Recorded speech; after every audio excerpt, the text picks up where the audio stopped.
Hello guys, मैं तुम सबके लिए लेकर आ चुका हूँ वन पीस का एपिसोड नंबर 1152 और ये भी काफी ज्यादा मजेदार होने वाला है, तो इसे पूरा जरूर देखना। इसके अंदर काफी कुछ होने वाला है, लेकिन गाइस उससे पहले लाइक सब्सक्राइब हाइप सब कर दो प्लीज, क्योंकि आज मेरा एग्जाम है और मैं एग्जाम से पहले अपनी वीडियो बनाने के लिए आया हूँ, तो इस बात पर तो लाइक बनते ही है। तो गाइस अब शुरू करते हैं बिना देरी के, लेट्स गेट स्टार्टेड।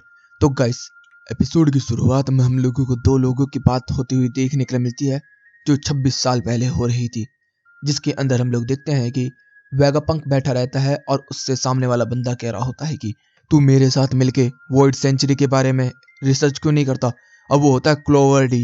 इधर से वेगापंक भी बोलता है कि नहीं, मैं ऐसे काम नहीं करूंगा, क्योंकि मैं एक गवर्नमेंट का साइंटिस्ट हूँ। तुझे पता है ना, कोई भी वॉइड सेंचुरी को छूता है तो उसका क्या हाल होता है। तो इधर से क्लोवर कहता है कि हाँ मुझे पता है, मैं तुझे बता दूं कि मेरे नाम के अंदर भी डी आता है, और इस नाम की वजह से मेरा भाई मेरी आंखों के सामने मारा गया था। मैंने अपने आप को बताया कि मैं उसका दोस्त हूँ, कि मुझे फांसी ना मिल जाए। उस जगह से मेरे दिल में ये आग जल चुकी है कि मैं इस डी के बारे में और वॉइड सेंचुरी के बारे में जान सकूं। तू क्या मेरे साथ नहीं आना चाहता। तो इधर से वेगापंक कहता है कि नहीं, मैं तेरे साथ नहीं आऊंगा, लेकिन मैं तुझे शुभकामनाएं देना चाहता हूँ कि तू कामयाब हो। फिर उसके 4 साल बाद, मतलब 22 साल पहले, इधर से वेगापंक के पास पंख हजार्ड के अंदर एक इंफॉर्मेशन आती है, जिसके अंदर सीजर क्लाउन भी होता है। बताया जा रहा होता है कि ओहारा को बस्टर कोल किया जा रहा है और यहाँ पर क्लोवर डी मारा जाएगा। इधर से सीजर क्लाउन तो काफी खुश हो रखा होता है, लेकिन वेगापंक बिल्कुल भी नहीं।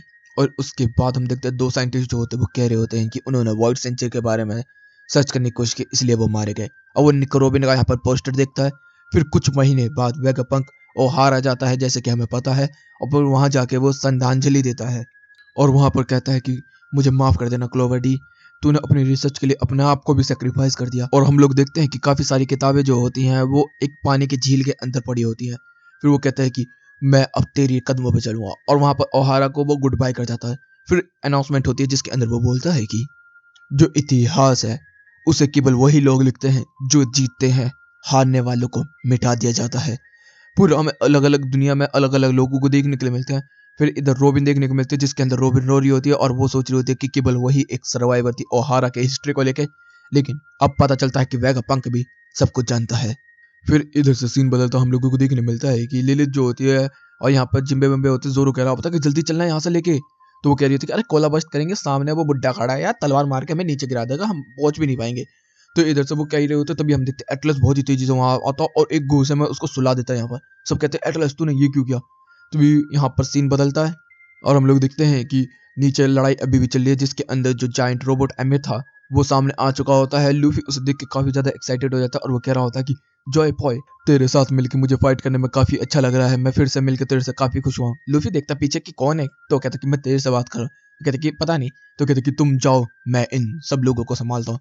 तो लूफी कहता कि ठीक है, अपना ध्यान रखना रोबो, और वहां से वो निकल जाता है। तभी हम देखते हैं सैटर्न और जुपिटर बात कर रहे होते हैं कि अब तक तो वेगापंक का जो पॉडकास्ट है वो खत्म हो ही चुका होगा। इधर से जब तो लूफी जो होता है वो वापस हमारी शिप पे आ जाता है, बड़ी जाइंट वाली पे। इधर से वो कह रहे होते हैं कि लूफी ये रोबोट, तो कहते हैं कि हाँ हाँ वो मुझे जॉय बॉय कह रहा था। तो कहते हैं कि हमने तो कुछ नहीं सुना ऐसा, शायद वो लूफी ही सुन सकता है इस चीज को। तभी हम देखने को मिलता है कि जितने भी मरीन्स की शिप होती है सब अटैक करना स्टार्ट कर देती है जाइंट शिप के ऊपर। इधर से वेगापंक बता रहा होता है ये इतिहास दबाया नहीं जा सकता। इधर से एमएच जो होता है वो फाइट करना स्टार्ट कर देता है, और वो फ्रैंकी की तरह स्ट्रॉन्ग राइट इस्तेमाल कर रहा होता है। लेकिन हम लोगों को देखने के लिए क्या मिलता है, जुपिटर जो होता है वो आता है और उसके हाथ को खा जाता है, क्योंकि वो 900 साल से वहां पर पड़ा हुआ है। इस डेट मीन की वो रस्टी हो चुका होगा, जिसकी वजह से उसके काफी सारे मैकेनिक्स चल नहीं रहे होंगे। जैसे जुपिटर उसके हाथ को खा लेता, तभी हम देखते हैं सैटर्न जो होता है वो बहुत ही तेजी से पीछे से भागता हुआ आना स्टार्ट कर देता है। इधर से सीन आता है एटलस की तरफ, जिसके अंदर एटलस जो होता है वो लिलिथ का कनेक्शन काट देता है सारे सैटेलाइट से। और यहाँ पर वो कह रही होती है कि तुम इसे अंदर लेके जाओ, मैं तुम लोगों को यहाँ से निकलने का रास्ता दिखाती हूँ। और इधर से हम योग को देखते जो कि कह रही होती है कि अरे लिलिथ भी गई, अब केवल एटलस बची है। इधर से हम लोगों को देखने मिलता है एटलस जो होती है वो बहुत ही तेजी से उड़ना स्टार्ट कर देती है नुजूरो की तरफ। इधर से जिम्बे वगैरह सब लोग तैयार हो जाते हैं अपनी शिप को उड़ाने के लिए, और यहाँ से कोला बस चालू करने स्टार्ट कर दिया उन्होंने चार्ज। इधर से एटलस बहुत ही तेजी से जाती है और सीधा जाकर टक्कर मार देती है नुजूरो को। नुजूरो उसका हाथ उड़ा देता है, लेकिन हम लोगों को देखने को मिलता है कि वो फिर भी उसे उठाती है और साइड में पुश करना स्टार्ट कर देती है। तभी कोला बस्ट भी हो जाता है और बहुत ही तेजी से हमारी शिप आगे निकलना स्टार्ट कर देती है, जो कि नुजूरो की आंखों के सामने से निकल के जाती है। हम लोग देखते हैं कि हम लोग टेक ऑफ कर चुके होते हैं क्लाउड के ऊपर से, और इधर से वो सब कहता है कि हेलो, हम लोग नीचे गिर जाएंगे। तभी वो कहती है नोजोरो कि तू तो गई बेटी, तो कहती कि नहीं, और एकदम ही वहां पर वो बहुत बड़ा ब्लास्ट कर देती है उसके बाद हम देखते हैं जैसे ब्लास्ट होता है तो जो हमारी शिप होती है उसको एक और अच्छा पुश मिलता है, जिससे कि शिप और तेजी से आगे की तरफ ट्रैवल करना स्टार्ट कर देती है। मतलब ये एडलस का प्लान था स्टार्टिंग से। इधर से यो कह रही होती कि अब तो केवल मैं ही एक सैटेलाइट बची हूँ, मतलब मैं ही अकेली वेगापंक हूँ। इधर से हम लोग देखते हैं जो सैटर्न होता है वो क्या होता है कि ये ब्रॉडकास्ट अब खत्म हो चुका होगा, लेकिन इधर से हम लोगों को देखने मिलता है ब्रॉडकास्ट अभी भी चल रहा होता है। जेल से हर जगह से लोग सुन रहे होते हैं, जिसके अंदर बताया जा रहा होता है कि अब से 25 साल पहले गोल्डी रोजर ने एक खतरनाक जर्नी को पूरा किया था। तो यहाँ पर हम लोग देखने मिलता है फिर से फाइट में आ चुके होते हैं हम लोग, और यहाँ पर जो हमारा रोबोट होता है वो कह रहा होता है कि अगर मैं ऐसे ही लड़ता रहा तो मैं बचा नहीं पाऊंगा, तो मेरे पास अब वही चीज बची है, उसका इस्तेमाल करना। इधर से तभी सीन बदल जाता है, हम देखते हैं सैटर्न जो होता है वो कूद के हमारी जाइंट शिप के ऊपर आ जाता है, जिसके अंदर वो कह रहा होता है कि मैं बोनी और कुमा तुम दोनों को मिटा कर रख दूंगा। इधर से हम देखते हैं हमारे जितने भी जाइंट्स होते हैं सब फाइट करना स्टार्ट कर देते हैं। लूफी सबको वार्न करता है कि उसके हाथ में पॉइजन है तो बच के रहना।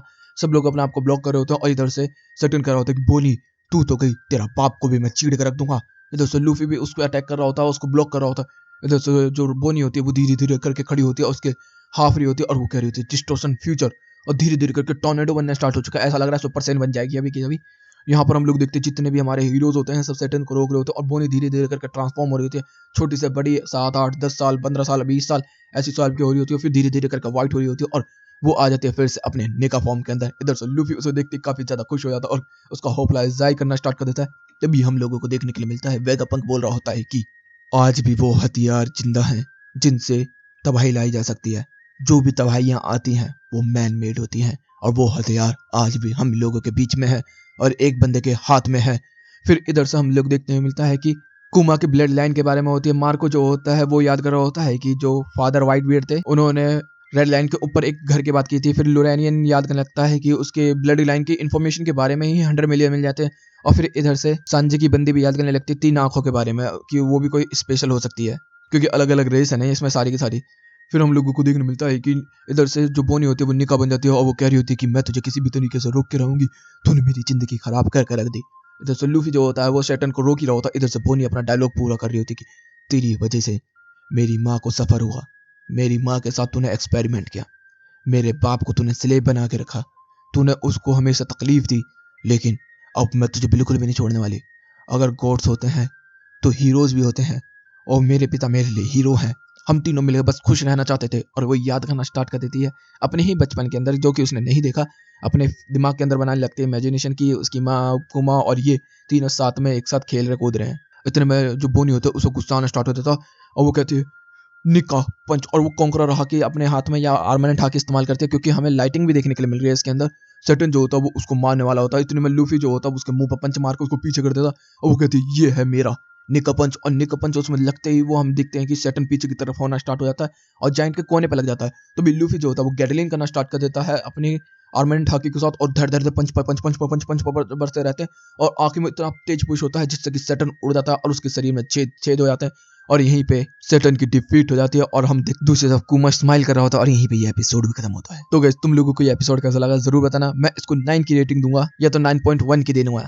तुम लोग कितनी दोगे तुम लोग बताना। तो गाइस वीडियो अच्छी लगी तो वीडियो को लाइक कर देना, चैनल को सब्सक्राइब कर देना, कमेंट बॉक्स में प्यारी प्यारी बातें पढ़ देना। Okay guys bye bye, thank you for watching.